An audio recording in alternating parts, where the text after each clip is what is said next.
السلام عليكم ورحمه الله وبركاته. ازيكم عاملين ايه؟ يا رب تكونوا بخير. النهارده انا جاي لكم فيديو جديد خالص ومختلف عن كل مره، لان انا النهارده جايه اقول لكم توقعات تنسيق المرحله الثالثه من مصدر موثوق كالعاده.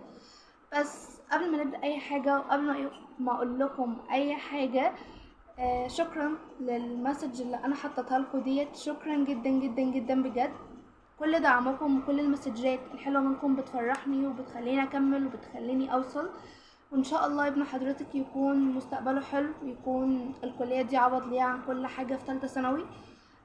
بس قبل ما نبدا في اي حاجه، قبل ما نقول تنسيق النهارده، يلا انزلوا تحت بسرعه اكتبوا كومنت لطيف شبهكم، وما تنساش طبعا كالمعتاد تعمل لايك شير سبسكرايب وصحابك زر الجرس عشان يوصلك كل جديد، وما تنساش تعمل شير لاصحابك برضو تاني مره، وبفكركم اهو علشان كل الناس تشوفوه. يلا نبدا ونشوف احنا هنعمل ايه النهارده وهنتكلم.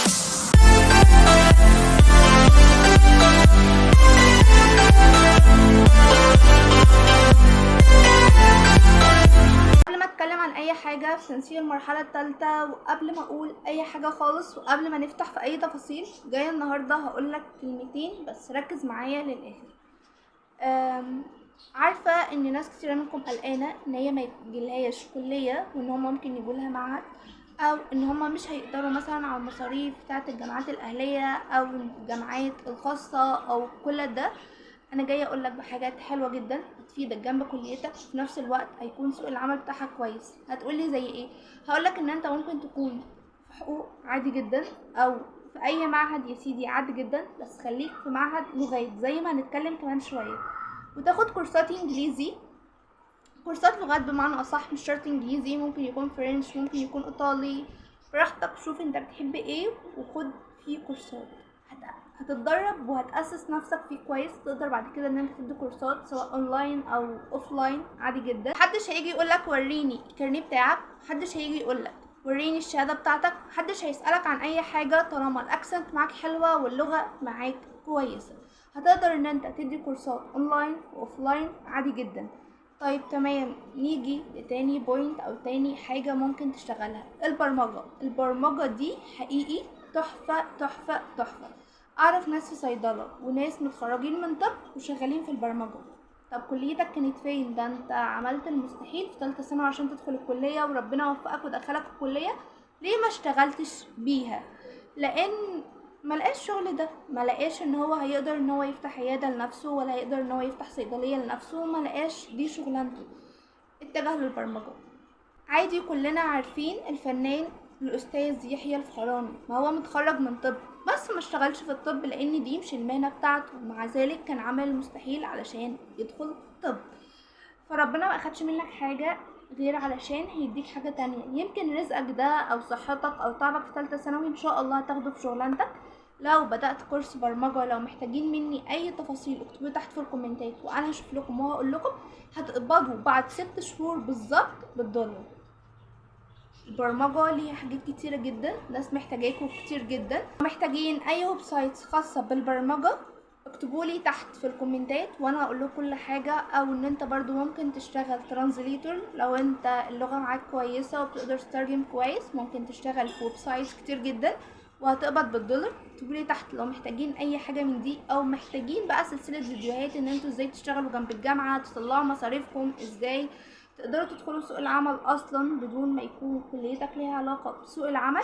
اكتبولي تحت في الكومنتات برضو. يلا تعالى، طولت عليكم شوية، يلا نبدأ تنسيق المرحلة الثالثة وهيكون من ايه بالظبط وازاي هتقدر تدخل فيه. يلا نبدأ ونشوف كل حاجة. معانا هنا طبعا كشكول المعتادين عليه بتاع كل مرة. يلا نبدأ مع بعض توقعات تنسيق المرحلة الثالثة. اللي وصلني من توقعات المرحلة الثالثة ان اللي عمل قدرات من علم علوم وعلم رياضة سواء لتربية نوعية او تربية موسيقية ان شاء الله يدخلها، حتى لو جايب 50%، حتى لو جايب 50%. طب يلا نبدأ مع بعض نشوف احنا هنقول ايه النهاردة. قالوا ان تربية نوعية تكنولوجيا دي هتنزل السنة دي العلمي علوم وعلم رياضة، من ضمنهم كلية المنصورة. كلنا عارفين كلية المنصورة بتاخد من تنسيق عالي جدا، بس نازلة السنة دي مرحلة تالتة، شدوا تحت دي مليون خط. معانا كمان حقوق انتساب وآداب انتساب نازلة برضو لعلم علوم وعلم رياضة. معانا ان شاء الله تربية نوعية تربية رياضية. طب تمام، اعمل ايه وادخل ايه منهم؟ هقولك حاجة، انا قلت لك من شويه ان تربيه نوعيه وتربيه رياضيه هتاخد كل اللي عمله لا قدرات. طب حلو. طب انا ادخل تربيه نوعيه ولا تربيه رياضيه؟ تربيه رياضيه اسلم مليون مره واحسن مليون مره لو انت كنت عامل لها قدرات احسن من نوعيه. ليه؟ لان نوعيه هتحتاج منك ماتيريال كتير، هتحتاج منك مصاريف كتير، هتحتاج ان انت تدفع قد ما هتشتغل. طب تربية رياضية، تربية رياضية تقدر بعد كده تلاقي فرصة العمل بتاعتك، سواء بقى لو انت ولد كان نفسك تدخل شرطة او حربية فانت ان شاء الله هتلاقي متخصصين بعد تربية رياضية. طب لو بنت برضو كان ليكي ميول للحاجات دي هتلاقي برضو بعد تربية رياضية مفيش اي مشكلة. هتلاقي بعد كده ان انت ممكن تنزلي مدربة جيم في اي مكان، ممكن تبقي كابتن على السوشيال ميديا اصلا.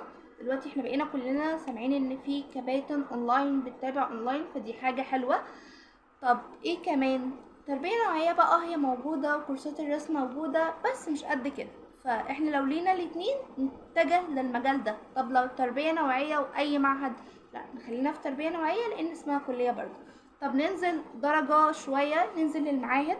عندك لا سوري، قبل ما نبدأ المعاهد عندك الاقتصاد المنزلي برضو نازلة لعلم علوم وعلم رياضة، بس المنوفية وحلوان. طب علم رياضة بقى، علم رياضة الزيادة ليهم هنا تربية رياضة مش تربية رياضية، لا تربية رياضة، تبقى مدرس رياضة، ودي الكلية الوحيدة اللي نازلة ليها هي سوهاج. ممكن تروح بعد كده تحول زي ما اتكلمنا في كام فيديو قبل كده ان انت ممكن تحول، بس تاخد الاول سنة اولى في المكان ده وتنجح فيه.